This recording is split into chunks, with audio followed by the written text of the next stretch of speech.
Ang mga disciples ng Sun Moon Devil Sect na dati ay nanginginig sa lupa ay biglang sumigla, tuwang-tuwa, sect leader.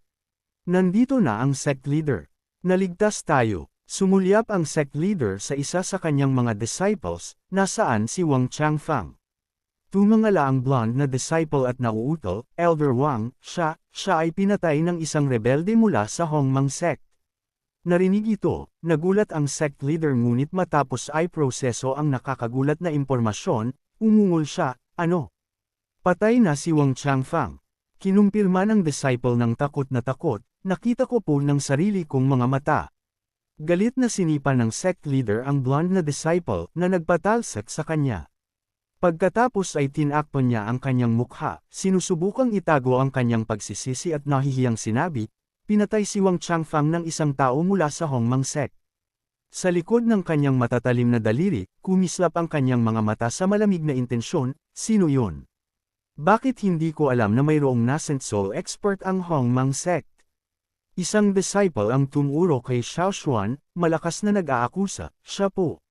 Si Xiao Xuan. Hindi natakot si Xiao Xuan, tinanong sila ng mayabang, kaya ano kung ako? Ngumisi ang Devil Sect Leader, isang hamak na 7th level Golden Core Ant ang naglakas loob na kumilos ng ganyan. Kung talagang pinatay mo si Wang Changfang, luluhod ako at dilaan ang iyong mga paa. Narinig ang kanyang mayabang na salita, itinaas ni Xiao Xuan ang kanyang kilay at bahagyang ngumiti, talaga. Mayabang na tiningnan siya ng Devil Sect Leader pagkatapos ay malakas na humingi, magsalita. Anong tricks ang ginamit mo? Hindi na nag-abala si Xiao Xuan na sumagot ng salita. Sinipa niya lang ang mayabang na tingin sa mukha ng Sect Leader, na nagpatalsik sa kanya paatros na parang isang bola ng soccer. Bumagsak siya nang nakaharap sa lupa nang may malakas na kalabog. Nagpanik ang mga Devil Sect disciples, sumisigaw, Sect Leader. Si Xiao Xuan, na labis na nasisiyahan, ay iginalaw ang kanyang paa, natakot ako na hindi mo tutuperin ang iyong pangako kaya ako na ang kumilos. Ang Devil Sect Leader, na nakahiga ng nakaharap, ay nahihiya at galit. Nagpumiglas siya upang umupo, pinunasan ang dugo mula sa kanyang bibig, pagkatapos ay umungol, mabuti, ikaw na bata ka. Tumayo siya, hinugot ang itim na Devil Blade na naglalabas ng madilim na Devil Energy. Ngayon, gagamitin kita para i-consecrate ang aking talam. Sa gayon, sumugod siya, iwinawagayway ang talam, sumisigaw, mamatay.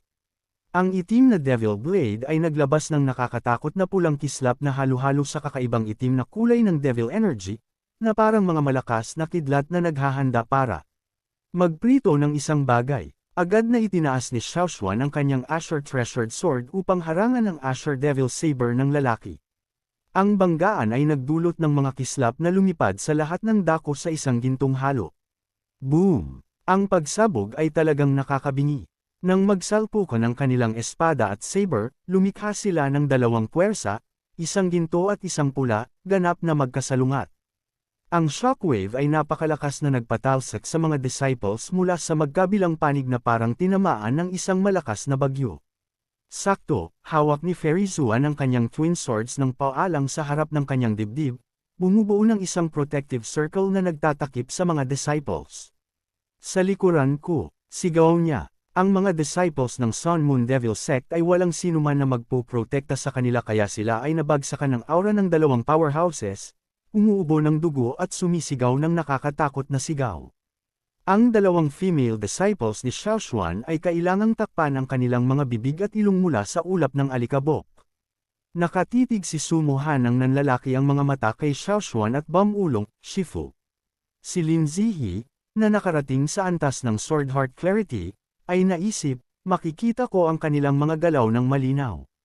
Lihim na nag-oobserba sa laban mula sa malayo, hinusgahan niya, ang Luo Yun Sword ni Shifu ay isang lower heaven grade spirit sword, na pinagsama sa Across Myriad Mile Sword Control Technique, ang kapangyarihan nito ay dapat na umabot sa Middle Heaven Grade sigurado. Nakita ang Asher Saber ng Devil Sect Leader na naglalabas ng napakaraming demonic energy, hindi mapakali si Lin Ziyi at nag-alala, ang grade ng Saber na iyan ay nakakatakot. Middle Heaven Grade man lang, marahil Upper Heaven Grade pa nga. Nasa panganib si Shifu ngayon. Tamang-tama sa sandaling iyon, mas malakas na binagsak ng Devil Sect Leader ang kanyang Asher Devil Saber, nagngingit-ngit, mamatay. Ang galit na pulang demonic energy ay bumalot sa gintong sword energy ni Xiao Xuan. Napagtanto na dehado siya sa kanyang sandata, umurong siya at mabilis na umikot, lumipad pa atros at lumapag sa lupa sa isang kakaibang pagyuko. Sa tulong ng condensed aura ni Zhu Zuan, kinabig ni Xiao Xuan ang kanyang kanang kamay, na nagpatalsak sa kanyang espada ng mataas sa hangin. Kasabay nito, itinuro niya ang kanyang kaliwang kamay at nagpakawala ng isang burst ng enerhiya patungo kay Zuan, Senior Martial Sister, pahiram ng iyong mga espada sandali. Ang twin sword sa mga kamay ni Zuan ay hinangin ng gintong enerhiya sa harap niya at sa nagtatakang mga mata ng mga disciples ng Hongmang Sect. Ngunit hindi iyon nagtapos doon. Pagkatapos ay nagpatawag pa si Xiao Xuan ng dalawang Asher Silk Soft Swords. Lihim na inoobserbahan ni Lin Ziyi ang bawat galaw ng kanyang Shifyo. Ngayon, nagulat siya, iyan ang 7 Stars Piercing Immortal Sword Formation. Inikat ni Xiao Xuan ang kanyang sariling chi, binuksan ang isang magic circle na may 7 punto ng liwanag na kumakatawan sa pagtatagpo ng mga espada upang buuin ang formation. Gayunpaman, tanging ang kanyang Asher Treasured Sword lamang ang naroroon. Sa kabila nito, matapang siyang naglunsad ng isang atake laban sa Devil Sect Leader, "Wala akong pakialam kung anong Diyos o immortal ka, mamatay ka ngayon." Kinilala ni Lin Ziyi ang pinakamataas na sword formation, masiglang itinaas ang Asher Legacy Sword ng kanyang pamilya, namumula ang kanyang mukha. Ang 7 Stars Piercing Sword Formation ay isang Upper Heaven Grade Sword Formation. 7 espada na pinagsama, ang kapangyarihan nito ay hindi bababa sa malapit sa Immortal Realm. Pagkatapos ay ipinadala niya ang kanyang Flying Sword patungo kay Xiao Xuan upang idagdag sa kapangyarihan, Shifu. Gusto mo ang 7 Stars Piercing Immortal Sword Formation? Kunin mo ang aking espada. Narinig ang pangalan ng formation na binanggit ni Lin Ziyi, sumigaw si Ying Jingyu sa pagkabigla, ang 7 Stars Piercing Immortal Sword Formation. Minsan ko nang nakita ang sword formation na ito sa isang sinaunang libro. Hindi ko inaasahang makikita ito ng personal ngayon. Sa gayon, masigla niyang inikat ang kanyang chi at hinugot ang isang saber. Pagkatapos ay itinapon niya ito patungo kay Xiao Xuan upang ibigay ang huling elemento, malayang nagsasabing, "Young Master, kung gusto mong kumpletuhin ang 7 Stars Piercing Immortal Sword Formation, kunin mo rin ang aking Earth Grade Supreme Dragon Suppression Saber." Sa kanyang isip, nagalak siya, na nag-iisip na ito ay maaaring isang pagkakataon upang manalo siya. Sa pagdaragdag ng World-Shaking Sword ni Lin Ziyi at Dragon Saber ni Ying Jingyu, kumpleto na ang pangunahing 7 Stars Piercing Immortal Sword Formation.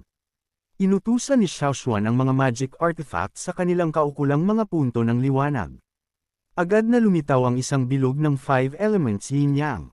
Ang sword formation ay na-activate, naglalabas ng makinang na gintong spiritual energy.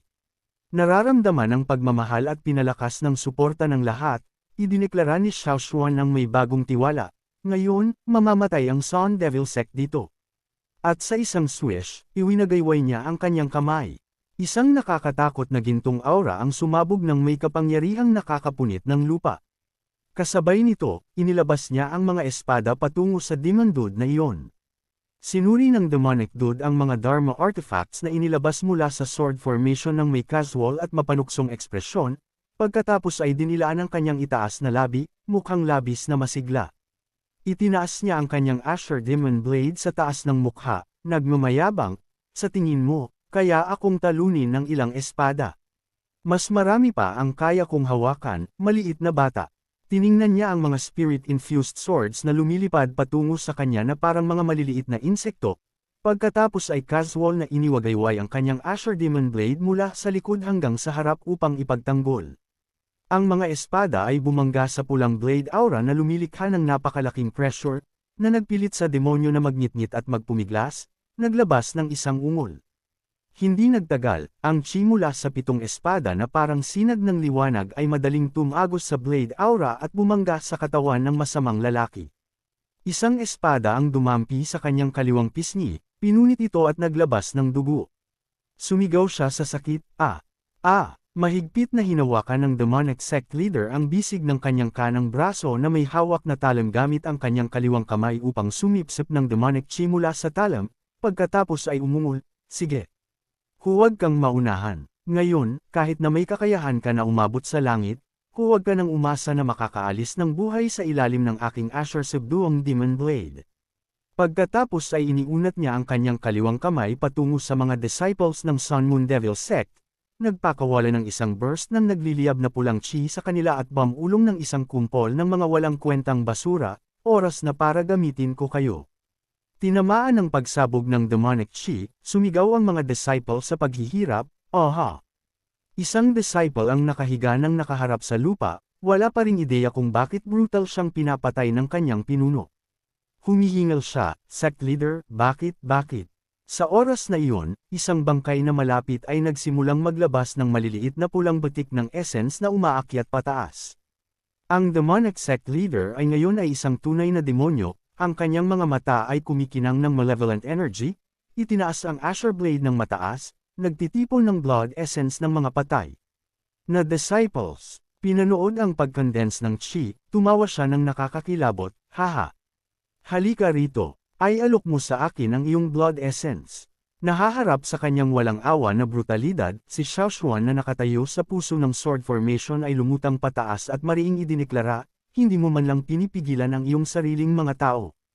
Ang pagpatay sa iyo ay isang serbisyo sa mga tao. Inactivate ni Xiao Xuan ang kapangyarihan ng 7 Stars Demon Slaughtering Sword Formation, umatake pataas patungo sa pinuno ng demonyo. Ngunit ang kanyang Asher Blade ay hindi rin basta-basta. Matapos sumipsip ng blood essence, nagpakawala ito ng isang malakas na blade aura na bumubuo ng isang matatag na barrier upang ipagtanggol. Ang pula at ginto na mga oras ay nagbanggaan, na lumikha ng isang nakakapunit ng lupa na pagsabog. Pinanood ni Lin Ziyi ang laban ng nanlalaki ang mga mata, nakita na walang pinsala ang kalaban matapos ang buong lakas na atake ni Shifu. Sa tabi niya, medyo nagulat din si Sumo Han sa husay ng Asher Subduong Demon Blade sa labanan. Ang malaking masamang demonyo ay tumawa ng masaya, ipinagmamayabang, ang talam na ito ay pinanday sa pamamagitan ng pagsipsip ng mga blood essences para sa pagpipino. Ngayon, ito ay isang lower grade immortal. Hanggat may mga mortals pa ring papatayin, maaari pa akong lumakas. Ngumiti ng bahagya si Xiao Xuan na parang sinasabi, huwag kang magsaya ng maaga. Nag-channel pa siya ng spiritual power upang maghanda para sa isang bagong atake. Sakto, sa itaas ng sword formation circle, mula sa loob ng Asher Dragon Blade ni Ying Jingyu, ang imahe ng isang gintong dragon na umiikot sa nakapaligid na hangin ay biglang lumitaw na may mga matang nagliliyab at isang maapoy na bibig na bukas sa isang kulog na ugong. Inutusan ni Xiao Xuan na kontrolin ang sword formation ang dragon na lumipad patungo sa madilim na blade aura at umatake. Sa isang kisap mata, ang kurtina ng demonic energy ay napunit ng Divine Dragon. Boom! Nanlaki ang mga mata ng malaking masamang demon dude na parang mga platito, hindi maaari. Sigaw niya, ang 7-star Zuxian sword formation. Paano ito magiging ganito kalakas? Si Xiao Xuan, nakita ang nakakabaliw na kapangyarihan ng sword formation, ay nag-isip, normal na, ang isang regular na 7-star Zuxian sword formation ay walang pag-asa laban sa napakalakas na puwersa, ngunit ang isang ito ay pinalakas ng innate sword physique. Iba ito, tingnan mo. Hindi lang nito pinapalakas ang sariling kapangyarihan ng espada, kundi maaari din itong palakasin ng walang hanggan ang ilan sa mga espesyal na kakayahan ng espada. Ang twin purple swords ni Senior Sister ay hinugasan ng Hongmang purple energy kaya mayroon silang suppressing effect sa killing intent ng demonic saber. Matapos suriin ng mental ang potensyal ng sword formation, sumulyap siya sa dalawang hindi pamilyar na figure na nagmamasid sa malayo, isang halo ng pagkabigla at pagdududa ang nasa kanya, at naisip, ngunit ang hindi ko inaasahan ay ang Asher Dragon Saber Chi, matapos makatalize ng sword formation, ay talagang naglabas ng malakas na Dragon Chi. Ang pagharap sa killing intent ay halos madali lang. Mukhang ang taong ito ay hindi isang ordinaryong tao. Nakita si Xiao Xuan na kinokontrol ang Divine Dragon Chi na walang humpay na hinahabol siya, natakot ng husto ang malaking masamang demonyo. Nanginginig ang kanyang boses habang nagbabanta. Ang aking Shifu na si Jinmo ay isang elder ng Sun Moon Divine Sect ng Lion Upper Kingdom. Tinaas niya ang isang dakot ng matutulis na kuko upang protektahan ang kanyang sarili, pinagpapawisan ng gusto, nanlalaki ang mga mata sa takot, sinusubukang magpakita ng tapang, kung papatayin mo ako, hinding-hindi ka patatawarin ng aking Shifu. Ngumisi. Nang mapanganib si Xiao Xuan, sumasagot ng may malamig at mapanuksong tono, kaya ano? Itinaas niya ang kanyang mga daliri, bumubuo ng isang handsail, pagkatapos ay walang pakialam na nagpakawala ng isang malaking agos ng Dragon Chi patungo sa malaking masamang demonyo. Ang kanyang nakakapunit ng tainga na sigaw ay umalangaw-ngaw sa kalawakan, isipin mo na tapos na. Ibalik siya sa bahay ng lola niya ng permanente. Si Wang An, na nagtatago sa likod ng isang bato, at nakikipaglaban, ay hindi mapigilan ang kanyang labis na takot matapos masaksihan ang trahedyang pagtatapos ng pinuno ng Sun Moon Ghost Sect. Bumulalas siya ng isang maliit na sigaw. Nahuli ng tunog ang atensyon ni Xiao Xuan, ha! Sumigaw siya, mabilis na lumingon upang tumingin sa bato. Kahit mabilis na yumuko si Wang An, hindi siya nakatakas sa tingin ni Xiao Xuan. Like, comment, share, and subscribe naman dyan mga ito go. Maraming salamat po.